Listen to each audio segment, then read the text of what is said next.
Millionaire takes in a homeless woman and her daughter. What the girl says to his mother leaves him pale.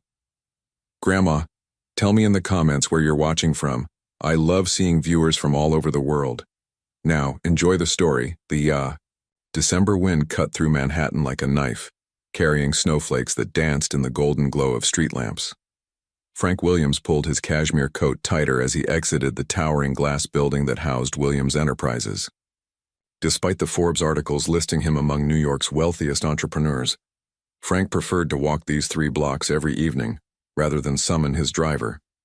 A small rebellion against the isolation his wealth had gradually built around him. He was preoccupied with thoughts of his mother's worsening condition when he felt something fall from his pocket. Before he could turn, a soft voice called out behind him. Sir, you dropped this." Frank turned to find a woman in her early 30s, her beauty unmistakable, despite the worn clothes and exhaustion etched on her face. She held out his leather wallet, her hand trembling slightly from the cold.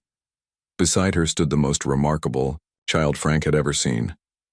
A little girl no more than 5 years old with golden curls framing an angelic face. The child's eyes, a striking shade of blue, met his with an intensity that seemed almost familiar. "Thank you," Frank said, accepting the wallet. "There's over $2,000 in here. You could have just taken it." The woman's chin lifted slightly. "We may not have much, sir, but we have our dignity." Something in her voice, pride mingled with desperation, made Frank pause. The little girl suddenly coughed, a harsh sound that shook her tiny frame. "Mommy, I'm cold," she whispered, clutching a threadbare teddy bear. The woman knelt down, wrapping her thin jacket more securely around the child. "I know, Lily. We'll find somewhere warm soon." Frank found himself unable to walk away. "Do you have somewhere to go tonight?" "The shelter on 43rd, if they're not full yet," the woman replied without looking up. "I'm Abby, by the way, Abby Cooper, and this is my daughter Lily." As she spoke, Lily's gaze remained fixed on Frank with that same unsettling familiarity. She tilted her head, studying him as if trying to place his face. "The shelters are overcrowded this time of year," Frank said, surprising himself with what came next. "I have room at my home, just for tonight until you figure something out." Abby immediately stiffened. "We don't accept charity from strangers." "It's not charity," Frank insisted, though he couldn't explain why this mattered so much suddenly. "It's just human decency. Your daughter is sick." As if on cue, Lily coughed again, and Frank noticed the flush on her cheeks that wasn't from the cold. "Fever." Abby hesitated, looking down at her daughter, then back at Frank with suspicion and the barest flicker of desperate hope. "Just one night," she finally conceded. "For Lily's sake." As Frank hailed a taxi, he caught Lily whispering something to her mother. Abby's expression changed to one of confusion as she glanced quickly at Frank. "What is it?" he asked. "Nothing," Abby replied too. Quickly. "Just something silly," Lily said. But as they settled into the warmth of the taxi, Frank couldn't shake the feeling that this encounter was something more than chance. Nor could he ignore Lily's eyes that seemed to look straight through him, holding secrets he couldn't begin to understand. What Frank Williams didn't know was that this single act of impulsive kindness was about to unravel a tapestry of secrets that had been carefully concealed for decades within the walls of his family mansion. Frank's black sedan pulled up to an imposing iron gate that opened silently to reveal a majestic estate nestled in Beacon Hill's most exclusive enclave. As the car wound its way through snow-dusted gardens, Lily pressed her small hands against the window, her eyes wide with wonder. Or was it recognition? "This is where you live?" Abby asked, unable to mask her astonishment. "It's been in my family for generations," Frank replied modestly, watching Lily's reaction carefully. The car stopped before a grand entrance where a stern-looking woman in her 60s stood waiting, her silver hair pulled into a tight bun. "This is Mrs. Diane," Frank explained as they entered. "She's been our family's housekeeper since before I was born." Diane's welcoming smile didn't quite reach her eyes as she assessed the newcomers. Mr. Williams, I wasn't aware we were expecting guests. A last-minute arrangement, Frank replied. Abby and Lily need a place for the night. Please prepare the blue guest room. As Diane led them through the marble foyer, Lily suddenly stopped before a portrait of an elderly woman with piercing blue eyes. Is she sleeping? The child asked, pointing to the painting. Frank's expression softened. No, Lily. That's my mother, Eleanor. She's very ill, which is why we need to be quiet upstairs. I know how to be quiet, Lily whispered with such solemnity that Frank felt an unexpected tug at his heart. While Diane showed Abby to their room, Frank noticed Lily wandering toward a specific hallway, as if drawn there by some invisible force. She paused at each family photograph, studying them with unusual intensity. Lily, stay close, Abby called, noticing her daughter's wandering. It's quite all right, Frank said, though something about the child's behavior unsettled him. She seems comfortable here. Later, as they shared a simple dinner in the kitchen, Abby reluctantly revealed fragments of their story, how she'd lost her job at a downtown restaurant 3 months ago, how the landlord had evicted them despite her pleas for more time, how each day since had been a desperate battle for survival. Tomorrow I'll help you find something more permanent, Frank offered. What he didn't say was how strange it felt to have them at his table, particularly Lily, whose mannerisms and curious glances around the mansion seemed oddly familiar, as if she were returning to a place she somehow knew. After dinner, as Diane cleared the dishes with barely concealed suspicion, Lily suddenly asked, Can I see the room with the blue walls and the piano? Frank froze. He hadn't shown them that room. His mother's private music room painted her favorite shade of cornflower blue.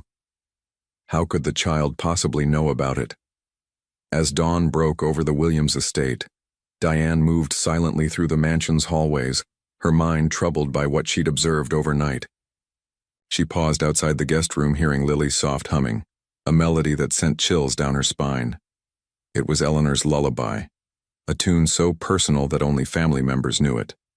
Diane entered the kitchen to find Lily already there, confidently, opening the exact cabinet where cookies had been kept for decades. How did you know where those were, child? Diane asked, trying to mask her suspicion. Lily shrugged. They looked like they belonged there. Later that morning, while showing them the library, Frank watched as Lily walked directly to a hidden panel that concealed Eleanor's favorite books. This opens, doesn't it? She asked innocently, pressing the spot that released the mechanism. Frank exchanged a troubled glance with Diane. Yes, it does. How did you know that? Before Lily could answer, Abby quickly intervened. Lily has always been observant. She notices patterns others miss. During lunch, Lily suddenly looked up from her plate. When can we see the room with the piano? The blue one? An uncomfortable silence fell over the table. I never mentioned a blue room with a piano, Frank said carefully. You must have, Abby insisted, looking increasingly uncomfortable. Or perhaps she saw a photograph. That evening, Diane cornered Frank in his study. There's something not right about that child, she whispered. She knows things she couldn't possibly know. They're just coincidences, Frank replied, though uncertainty clouded his eyes. She found the hidden garden key this afternoon, the one behind the third book on the east shelf. No one knows about that key except family. Frank ran his fingers through his hair. What are you suggesting? I don't know what to think, Diane admitted. But that child moves through this house like she's been here before. From the doorway came Abby's voice, startling them both. I'm sorry to interrupt. I think perhaps we should leave tomorrow. No, Frank said decisively. Please stay, at least until Lily's fever breaks completely. What he didn't say was that he needed answers to the questions forming in his mind. Questions about Lily's uncanny knowledge of the house, about the strange feeling of recognition he experienced whenever he looked into her eyes. That night, Frank dreamed of his estranged brother Richard, dead these past 3 years. In the dream, Richard was trying to tell him something important, pointing repeatedly to a photograph that Frank couldn't quite see. He woke with one thought. There were secrets in his family home that had been buried too long, and somehow, this child might be the key to uncovering them all. That night, unable to sleep, Frank wandered the dimly lit corridors of his ancestral home. A faint light spilling from the library door caught his attention. He approached quietly, expecting to find Diane completing her evening routine. Instead, he found Lily sitting cross-legged on the Persian rug, surrounded by old family photo albums. "Lily." "It's nearly midnight," Frank said softly, trying not to startle her. The child looked up calmly, as if finding a millionaire's heir in his pajamas was the most natural thing in the world. "I'm looking for someone," she replied simply, her small fingers turning another page with deliberate care. "Who are you looking for?" Frank asked, settling beside her. Lily shrugged, her eyes never leaving the photographs. "I'll know when I find them." The moonlight filtering through the tall windows caught something glinting at Lily's neck. Frank leaned closer and noticed a delicate silver medallion hanging from a thin chain, an antique piece with an intricate floral design surrounding what appeared to be a family crest. His breath caught. The medallion looked remarkably similar to an heirloom his mother had described losing years ago, a piece that had been in the Williams family for generations. "That's a beautiful necklace," he said carefully. "Where did you get it?" "It was my grandmother's," Lily replied, touching it gently. "Mommy says she never met her, but she gave it to Mommy before she went to heaven." Frank felt a chill that had nothing to do with the night air. With trembling hands, he reached for his phone and snapped a discreet photo of the medallion, while Lily returned to her examination of the albums. "Let's get you back to bed," he suggested after a moment. "Your mother will worry if she wakes and finds you gone." After tucking Lily in beside a sleeping Abby, Frank retreated to his study. With shaking hands, he pulled out boxes of old family documents his mother had meticulously archived. Hours passed as he sifted through yellowed papers, birth certificates, and correspondence. Just before dawn, he found it, a bundle of letters addressed to his brother Richard, tied with a faded ribbon. The sender's name caught his eye, Margaret Bennett. The final letter, dated January 1996, contained a passage that made his blood run cold. "I will cherish what we had, but I cannot continue to hope for a future that your family has made impossible. By the time you read this, I will be gone, taking with me the only piece of the Williams legacy I have left, the medallion your mother accused me of stealing." Frank sat back, mind racing. Could it be possible? He needed to know more about this Margaret, and why her name had never been mentioned in the Williams household. As the first rays of sunlight streaked across the sky, Frank made a decision. He would confront Diane about Margaret Bennett, the woman whose existence seemed to have been carefully erased from the family history. What connection could she possibly have to Abby and Lily? And why did a homeless child possess a medallion that had been in the Williams family for generations? The grandfather clock in the hallway struck 9, as Frank found Diane meticulously arranging fresh flowers in the foyer. Steeling himself, he approached with casual deliberation. "Diane, does the name Margaret Bennett mean anything to you?" The crystal vase in her hands trembled slightly. A momentary loss of composure she quickly recovered. "I'm not sure I recall anyone by that name." "Mr. Williams." The lie hung between them, transparent and fragile. "Strange," Frank continued, watching her face. "I found several letters addressed to Richard from a Margaret Bennett. They seemed intimate." Diane busied herself with the flowers, avoiding his. Your brother knew many young women before his engagement. I wouldn't read too much into old correspondence." Her dismissal only strengthened Frank's resolve. "I think I'll ask Mother about her. She might remember." Diane's head snapped up. "Eleanor isn't well enough for questions about the past. You know, how agitated she becomes." "Nevertheless," Frank replied firmly, "I need answers." He found his mother propped against pillows in her sunlit bedroom, a rare moment of lucidity brightening her tired eyes. At 78, Eleanor Williams remained regal despite the illness that had ravaged her body. The family resemblance between her and Frank was striking. The The same determined jawline, the same penetrating blue eyes. A pleasant surprise, Eleanor said, her voice frail but clear. You rarely visit in the mornings. Frank sat beside her, carefully choosing his words. Mother, I've been going through some old family papers. Always the dutiful son, she murmured with approval. I found mentions of people who worked here years ago. Do you remember someone named Margaret? The change was instantaneous. Eleanor's composure faltered, her fingers clutching the bedsheet. Why would you ask about her? Just curious. She seems to have been important to Richard. Some people, Eleanor said with sudden coldness, are better forgotten, Franklin. Margaret was a temporary employee who betrayed this family's trust. Nothing more. What did she do? That's enough questions for today. Eleanor turned away, a clear dismissal. I'm tired now. But Frank wasn't ready to surrender. She had a Williams family medallion, the one you said was stolen. Eleanor's eyes flashed with an anger that transcended her physical weakness. She took more than a trinket from this family, Franklin. Now please, leave me to rest. As Frank left his mother's room, his mind raced with possibilities. Eleanor's reaction confirmed that Margaret was significant, perhaps dangerously so. And somewhere in this web of secrets lay the explanation for Lily's uncanny connection to the Williams home.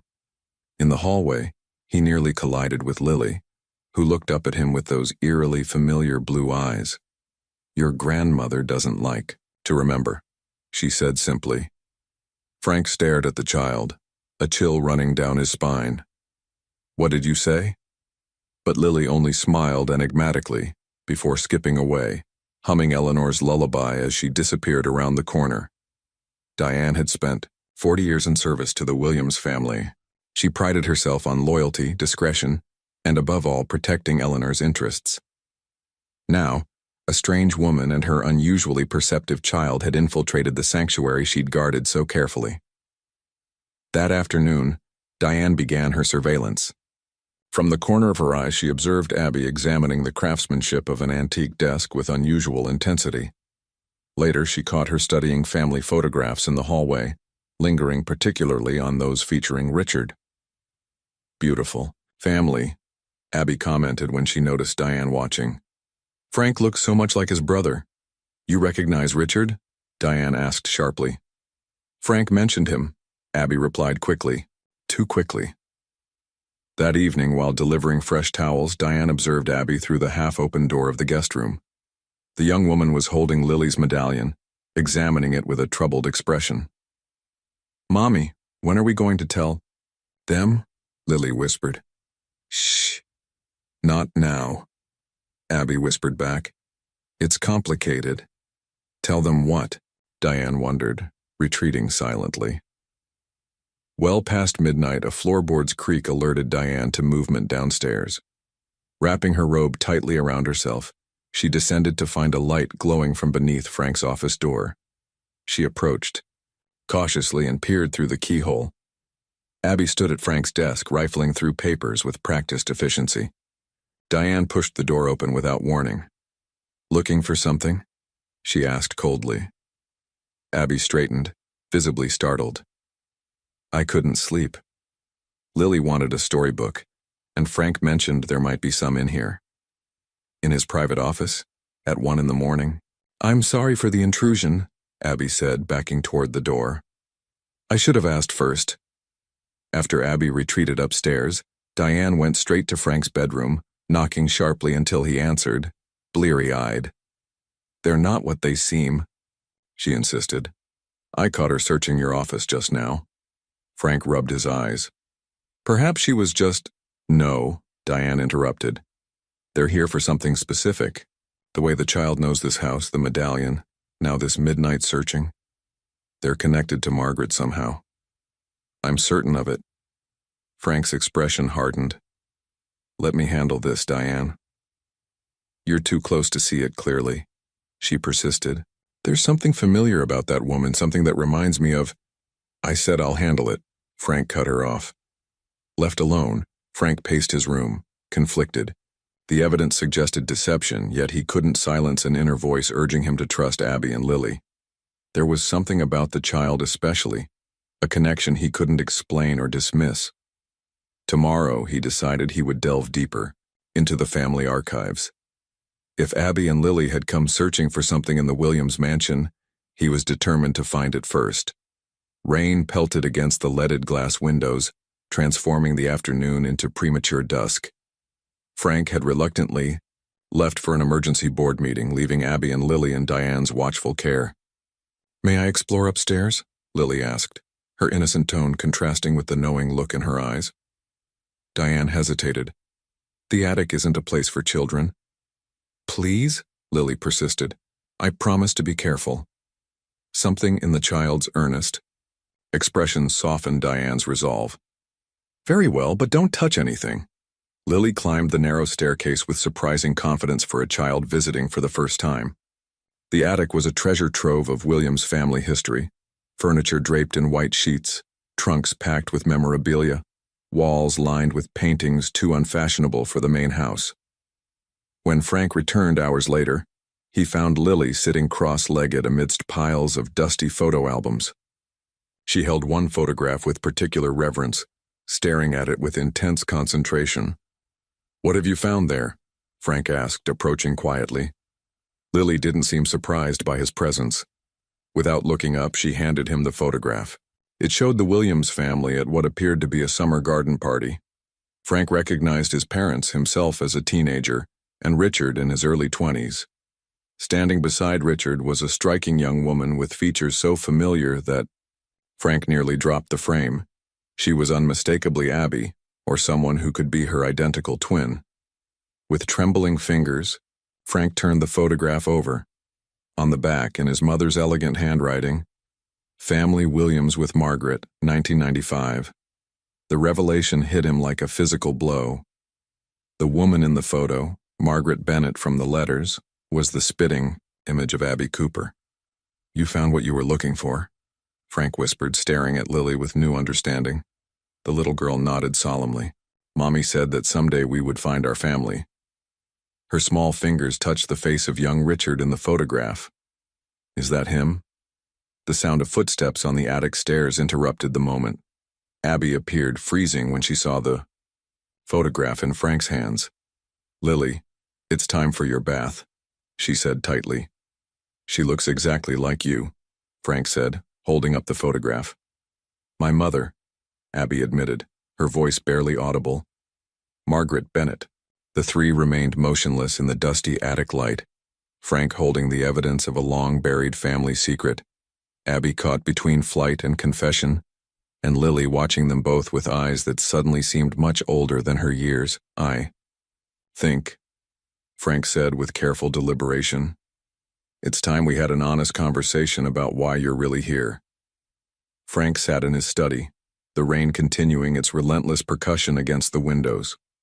Across from him, Abby perched nervously, on the edge of a leather chair, her hands clasped tightly in her lap. "So Margaret Bennett was your mother," Frank said, breaking the tense silence. "Did she send you here?" "My mother died 2 years ago," Abby replied quietly. "Breast cancer. She never sent me anywhere." "Then why are you here? Why this elaborate charade?" Abby's eyes flashed with indignation. "This wasn't planned. When you dropped your wallet, I had no idea who you were. It wasn't until we arrived here that I began to recognize things from my mother's stories."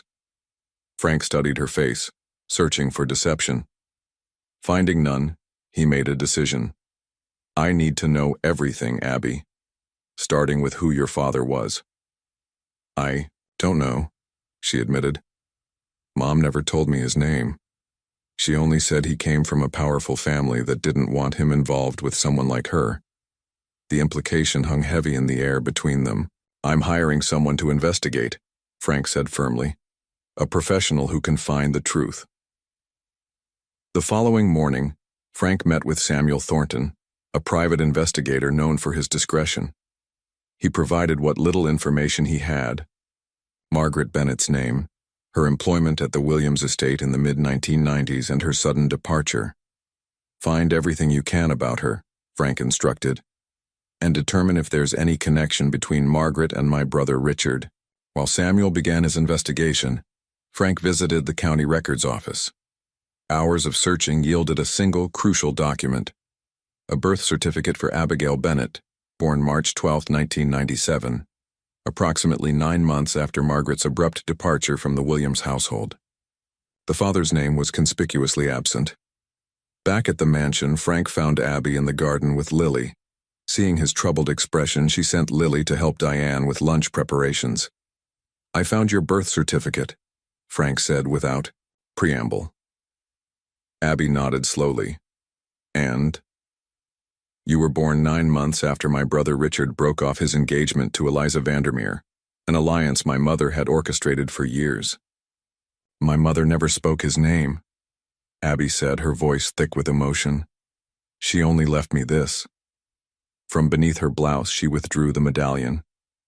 "She said it belonged to my family, though not to her, that someday it might lead me home." Frank stared at the family heirloom, the pieces falling into place. "Richard searched for someone after the broken engagement. Mother said he was having a breakdown, but perhaps he was looking for my mother," Abby finished softly. "And now you've found your way back," Frank whispered, "bringing Richard's daughter and possibly his granddaughter home." Eleanor Williams sat in her wheelchair by the window, gazing at the garden as snowflakes began to drift from a steel-gray sky. The medication had cleared her mind today, a temporary respite from the fog that increasingly claimed her thoughts. When Frank knocked on the door, she turned with a smile that faded at the sight of the small girl holding his hand. "Mother," Frank said carefully, "I'd like you to meet someone. This is Lily." Eleanor's eyes narrowed with suspicion. "The child staying with us?" "Yes." "I thought you might enjoy some company this morning." Frank guided Lily forward, while signaling to Abby to wait in the hallway, out of Eleanor's sight. The plan was simple: see Eleanor's reaction to Lily before revealing everything. Lily approached the elderly woman without hesitation, studying her face with that peculiar intensity Frank had noticed from the beginning. "Hello," Eleanor said stiffly, unused to children. Lily reached out and touched Eleanor's hand, a gesture so natural it seemed to surprise even the child herself. "Your ring is pretty," she said, pointing to the sapphire on Eleanor's finger. "It was my grandmother's," Eleanor replied, something softening in her expression. "Someday it would have gone to Richard's wife, but—" She trailed off, a shadow crossing her face. "The music box plays the same song," Lily said suddenly, pointing to an ornate silver box on Eleanor's nightstand. Eleanor stiffened. "How do you know what song it plays?" Instead of answering, Lily began to hum the distinctive melody that Frank had heard her sing before, the family lullaby that had been passed down through generations of Williams women. The color drained from Eleanor's face. "Who taught you that song?" she whispered. "My grandma. Before she went to heaven." Eleanor's hands began to tremble. "What was your grandmother's name, child?" "Margaret," Lily answered simply. The single word hung in the air like a thunderclap. Eleanor's eyes darted to Frank, filled with a mixture of shock and something that might have been fear. At that moment, Abby stepped into the doorway, unable to remain hidden any longer. For several heartbeats, Eleanor stared at her as though seeing a ghost. "Margaret?" she finally whispered. "No," Frank said gently. "This is Abby, Margaret's daughter." Eleanor's breathing became labored, her frail hands clutching at the armrests of her wheelchair. "How is this possible?" "I think you know, Mother," Frank said quietly. Tears welled in Eleanor's eyes, spilling down her wrinkled cheeks. "Richard?" she murmured, looking at Abby with dawning recognition. "You have his eyes." Lily approached Eleanor again, placing her small hand over the older woman's. "You're the vovo," she said with absolute certainty, using the Portuguese term for grandmother that Margaret had taught her. The floodgates broke. With a sob that seemed to rise from the depths of her soul, Eleanor began to speak, haltingly at first, then in a torrent of confession. "Margaret was a housekeeper here, one of many I hired from the Brazilian community. She was intelligent, educated, working to save for university. Richard was captivated by her from the beginning. I noticed, of course, but thought it merely an infatuation. Eleanor paused, gathering strength. When she became pregnant, Richard wanted to break his engagement to Eliza, to marry Margaret instead. It would have destroyed everything. Our standing, the merger with Vandermeer Industries, everything I had worked decades to build. What did you do? Frank asked, though he already suspected. I paid her to leave. When she refused, I threatened to have her deported, to ensure she would never find employment again. I told Richard she had accepted money to disappear, that she had never loved him. Eleanor's voice broke. The cruelest lie of all. You separated them deliberately, Abby said, her voice tight with controlled emotion. My mother raised me alone, working 3 jobs sometimes while my father never knew I existed. Richard searched for her, Eleanor admitted. For years, I intercepted his inquiries, had our lawyers block his attempts to locate her. When he died 3 years ago, he still kept her photograph by his bed. The room fell silent except for the soft ticking of the mantel clock and Eleanor's ragged breathing. I cannot undo what I've done, she finally said, looking directly at Abby. But perhaps before I die, I can begin to make amends. With trembling fingers, Eleanor removed the sapphire ring from her hand. This belongs to you now, she said, holding it out to Abby. As Richard's daughter, as a Williams, it is your birthright. Frank watched as histories, lies, and truths converged in his mother's sunlit room, the past finally catching up to claim its due. For 3 days following Eleanor's confession, Abby retreated to the guest room, emerging only for meals that she barely touched. Frank gave her space, understanding the magnitude of what she'd learned, that her mother had been forced away, that her father had never abandoned them willingly, that her entire life had been built on a foundation of half-truths, on. The 4th morning, Frank found Abby's door ajar. The room was empty, her bed neatly made. A momentary panic seized him until he glimpsed movement in the garden below. Through the frost-etched window, he watched Abby sitting alone on a stone bench, her breath forming clouds in the winter air. She clutched something in her hands. The letters from Richard that Frank had given her, discovered in a locked drawer of his brother's desk. Meanwhile, Lily had formed an unexpected bond with Eleanor. The child spent hours by the elderly woman's side, listening to stories of the Williams family history, as if reclaiming a birthright that had been denied her.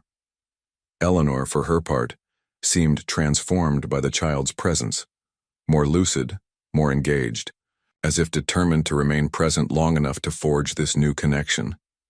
She has Richard's laugh, Eleanor confided to Frank one evening after Lily had fallen asleep beside her.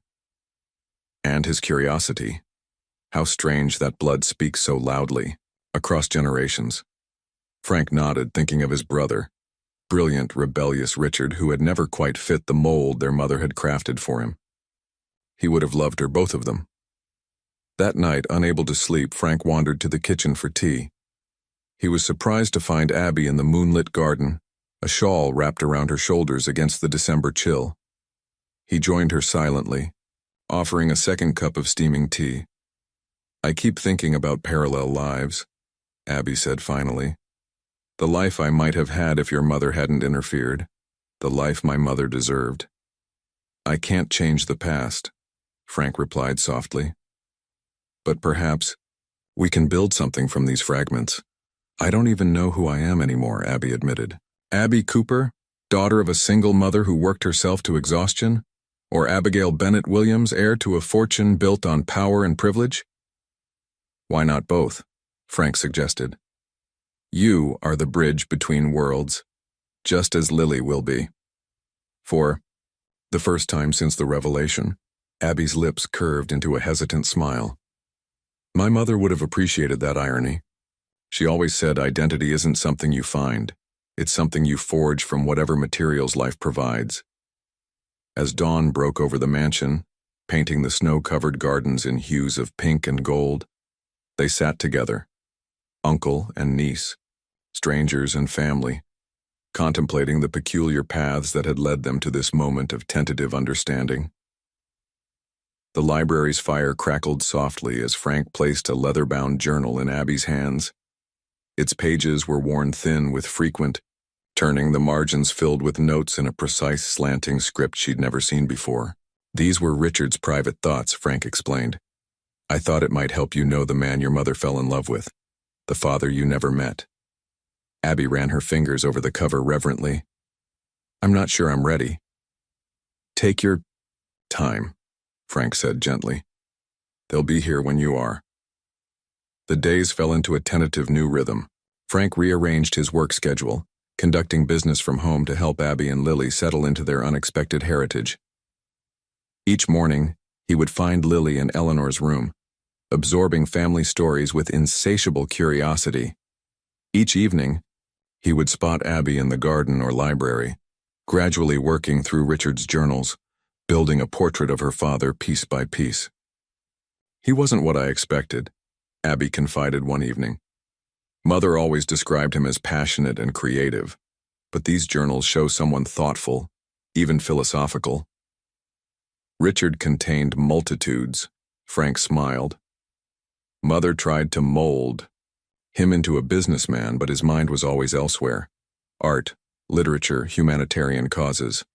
Things that didn't fit the Williams legacy she envisioned. Did he ever stop searching for her?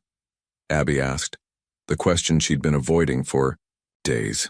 Frank's expression sobered. Never. I found investigator reports dating to just weeks before his accident. He never gave up hope.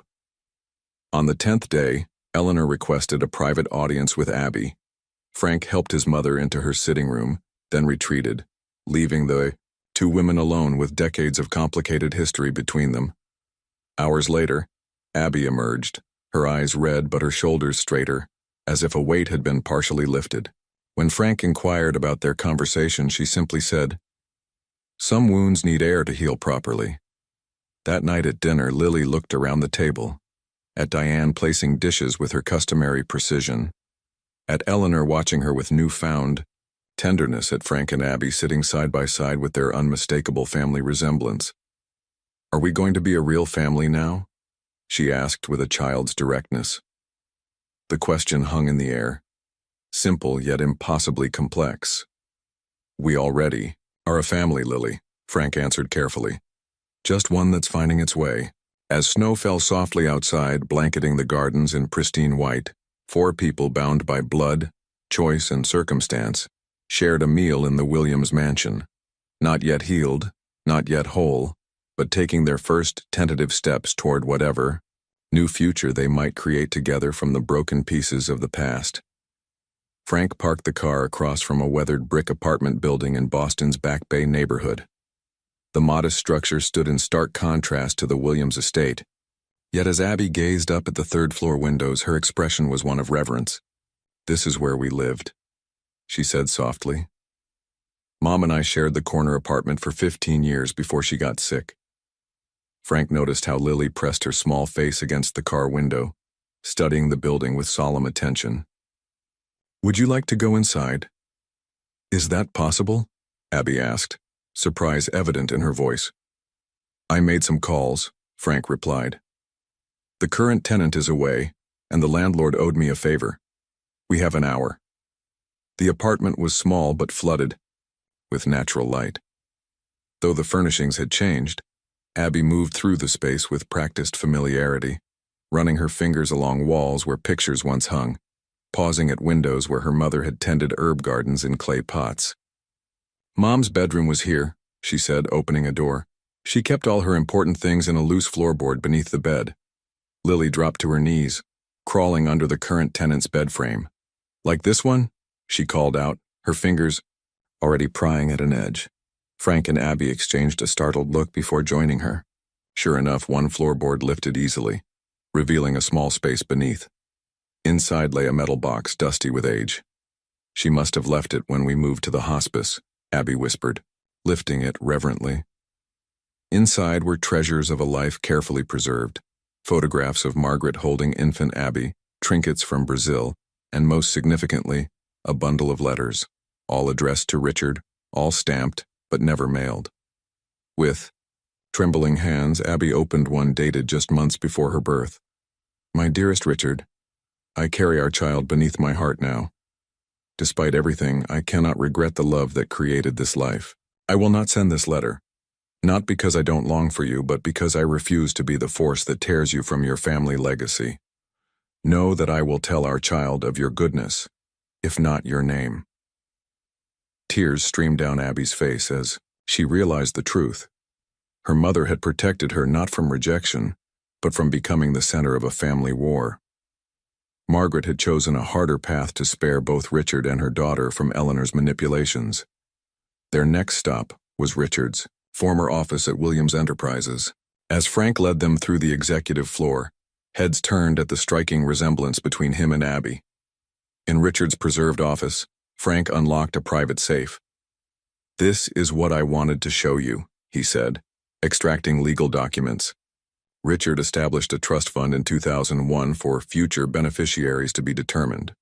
He funded it annually until his death. Abby stared at the substantial sum. "He created this without knowing about me?" "I think," Frank said gently, "that on some level he never stopped hoping he'd find Margaret and whatever family they might have created." As they left the building, Lily skipped ahead, then turned back with a smile that mirrored Richard's in the photographs Frank had shown them. "Now we know where we came from," she said with a child's simple wisdom, "and where we're going." Eleanor's health deteriorated steadily over the following weeks. The doctor spoke in hushed tones about limited time and making her comfortable. But in an unexpected twist, her spirit seemed to gain strength even as her body failed her. The bitter edge that had defined her for decades softened in the presence of Abby and Lily. On a bright January afternoon, Frank paused in the doorway of the music room, captivated by the scene before him. Eleanor sat at the grand piano, her frail fingers guiding Lily's small hands across the ivory keys. Together they played the Williams family lullaby, the melody that had first revealed Lily's mysterious connection to the house. "My mother taught me," Eleanor explained, her voice stronger than it had been in weeks. "And her mother before her. Now it passes to you, little one."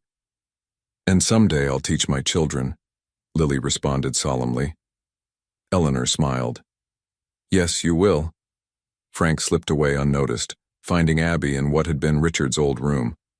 She had gradually claimed the space, filling it with her own possessions while keeping his photographs on the walls. A merging of past and present that felt right somehow. "I spoke with the board today," Frank said, leaning against the doorframe. "I've initiated the paperwork to recognize you officially as Richard's daughter and heir to his portion of Williams Enterprises." Abby looked up from the book she'd been reading, one of Richard's favorites judging by the well-worn spine. "Was there resistance?" "Some," Frank admitted. Pendleton and Rogers expressed concerns about sudden heirs appearing from nowhere. "But DNA doesn't lie, and frankly, you have Richard's stubbornness written all over your face." This earned a reluctant smile from Abby. "I'm not sure I'm ready for that world. Then we'll take it slowly. But the place exists for you when you want it." That evening, the four of them shared dinner in the formal dining room for the first time. Eleanor had insisted on being dressed properly for the occasion, wearing an elegant sapphire dress that matched the ring now adorning Abby's finger. Diane had prepared all of Richard's favorite dishes, a silent acknowledgement of the shifting dynamics within the household. "To family," Frank proposed, raising his glass. "Lost and found." Eleanor nodded, her eyes bright with unshed tears. Abby touched her glass to his, the sapphire ring catching the chandelier's light, and Lily, looking around at the adults with satisfaction, raised her juice glass with all the solemnity of a child who understood more than anyone realized. "To Uncle Frank," she said clearly, using the term for the first time. The simple phrase hung in the air, an acceptance, a new beginning. Frank felt something tight within his chest loosen, a knot of loneliness he'd carried since Richard's death finally beginning to unravel. Later that night, as snow fell gently outside, Frank worked, in his study, reviewing documents for the official recognition of Abby's lineage. A soft knock interrupted him. "The board members who oppose me," Abby said without preamble as she entered. "They were loyal to Eleanor's vision, weren't they? The same people who helped her separate my parents." Frank nodded slowly. "Some of them, yes.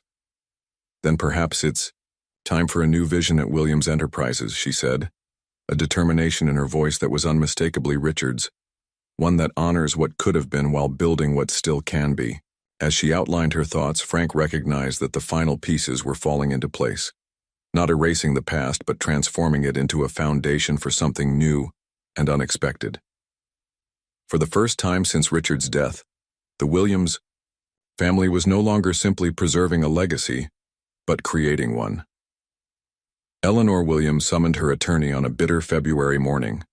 The once formidable matriarch now appeared almost translucent against her white pillows, yet her blue eyes remained sharp, her mind unusually clear, a final gift before the inevitable end. "I need to make changes to my will," she informed Arnold Blackwood, her lawyer of 40 years. "And I wish to record a formal statement." Frank stood quietly by the window as the lawyer arranged documents on Eleanor's bedside table.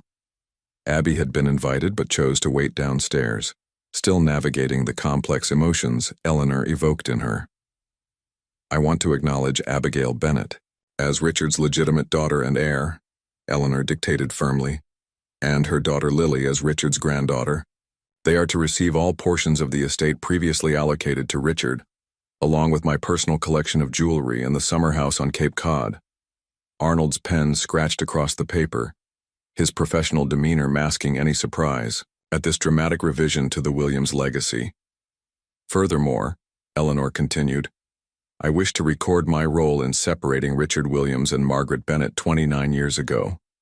The decisions were mine alone. Neither Frank nor anyone else in the family was aware of my actions." As Eleanor detailed her manipulation, the threats, the intercepted letters, the deliberate lies told to both Richard and Margaret, Frank watched the weight of decades-long deception lifting from her shoulders, piece by painful piece. After the lawyer departed with the revised documents, Frank sat beside his mother. "Why now, after all these years of secrecy?" "Because cowardice has its limits," Eleanor replied simply. "Even mine." That evening, Eleanor requested Abby's presence in her room. Frank helped arrange his mother in her favorite chair, then retreated, leaving the two women alone with the ghosts between them. Hours passed before Abby emerged, her eyes reddened but her posture somehow lighter. In her hands she carried the sapphire medallion that had once belonged to Richard's grandmother. "She asked for my forgiveness," Abby said quietly as she and Frank stood in the hallway. "For everything. And did you give it?" Frank asked. Abby gazed at the medallion, turning it over in her palm. "Not yet, maybe not ever completely." She looked up at him. "But I told her something my mother always said. Forgiveness isn't about forgetting the past, it's about not letting it control the future." The next morning, Abby entered Eleanor's room with Lily. The child carried a small wooden box containing the medallion, now polished and rethreaded on a new silver chain. "This belongs to the Williams family," Abby said, placing the box in Eleanor's trembling hands. "And you are Williams," Eleanor replied, removing the necklace and, with great effort, placing it around Lily's neck. "Both of you." The gesture, simple yet profound, marked the moment when truth finally eclipsed decades of carefully constructed lies. In the presence of Diane and Frank, Eleanor formally acknowledged what blood and birthright had always dictated, that Abby and Lily were, and had always been, rightful heirs to the Williams name. A gentle spring breeze carried the scent of fresh flowers through the open windows of the Williams mansion. 3 months had passed since Eleanor's peaceful passing, and the house that had once felt like a mausoleum of secrets now vibrated with new life. The East Wing, formerly closed off for decades, had been transformed according to Abby's vision. Gone were the heavy draperies and somber paintings, replaced by light-filled spaces where Lily's laughter echoed freely. Photographs of Margaret now hung proudly alongside Williams' family portraits, a visual testament to the truth finally embraced. Today marked the official opening of the Margaret Bennett Foundation, established on the Williams estate grounds. The organization would provide housing, education, and legal support for single mothers facing circumstances similar to Margaret's, women with potential and dreams, needing only opportunity and advocacy to thrive. Frank stood at the podium on the newly constructed pavilion, facing a crowd of community leaders, press, and curious neighbors. Beside him, Abby wore a simple blue dress that mirrored her eyes, Richard's eyes, the sapphire medallion gleaming at her throat. Today we honor not just a building, but a transformation, Frank began. For generations, the Williams name has been associated with business achievement and social standing. Today, we expand that legacy to include compassion, reconciliation, and second chances. As he spoke, Frank observed the gathered crowd. Diane stood proudly in the front row, her initial suspicion of Abby and Lily long since transformed into fierce protectiveness. Board members who had initially resisted Abby's recognition now nodded along, won over by her intelligence and her uncanny resemblance to the brother they had all respected. My brother Richard never had the chance to know his daughter and granddaughter, Frank continued. But his spirit of generosity and his belief in human dignity live on through this foundation. We cannot rewrite the past, but we can ensure that others need not suffer the separations that marked our family history. After the speeches and ribbon cutting, as guests mingled over refreshments, Abby pulled Frank aside, her expression both nervous and joyful. "I have something to tell you," she said, placing a hand gently over her abdomen. "I'm pregnant." Frank's eyes widened in surprise and delight. "Abby, that's wonderful. Does Lily know?" "Not yet. I wanted you to be the first." She took his hands in hers.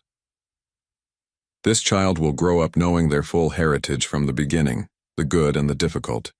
No more secrets, no more half-truths." As sunset painted the gardens in gold, the remaining guests departed, leaving only the new Williams family. Lily approached Frank with solemn purpose, carrying something carefully in her small hands. "I fixed it," she declared, presenting him with the sapphire medallion, now cleaned and restored to its original brilliance. With surprising gentleness, she placed it around his neck. "Grandma Eleanor said it belongs to the heart of the family. That's you now." Frank felt tears spring to his eyes as he knelt to embrace his grandniece. Over Lily's shoulder he caught Abby's gaze, the same determination that had characterized Richard, tempered now with a peace that Margaret had somehow, against all odds, instilled in her daughter. As twilight settled over the estate, Frank stood on the terrace overlooking the grounds where generations of Williams family members had walked before him. The foundation building glowed warmly in the distance, its lights a beacon of the new purpose they had found together. "Some families are formed by blood," he murmured, touching the medallion that now linked him to both past and future. "Others are forged through redemption. The strongest are both." Behind him, Lily's laughter mingled with Abby's voice as they discussed names for the coming baby. The mansion that had once housed so much pain and secrecy had been transformed, not by forgetting the past, but by finally bringing it into the light, allowing truth to heal what deception had wounded. The Williams family legacy hadn't ended with Eleanor's passing. Instead, it had been reborn, strengthened by the very trials that had once threatened to destroy it, a testament to the enduring power of love, truth, and the courage to begin again.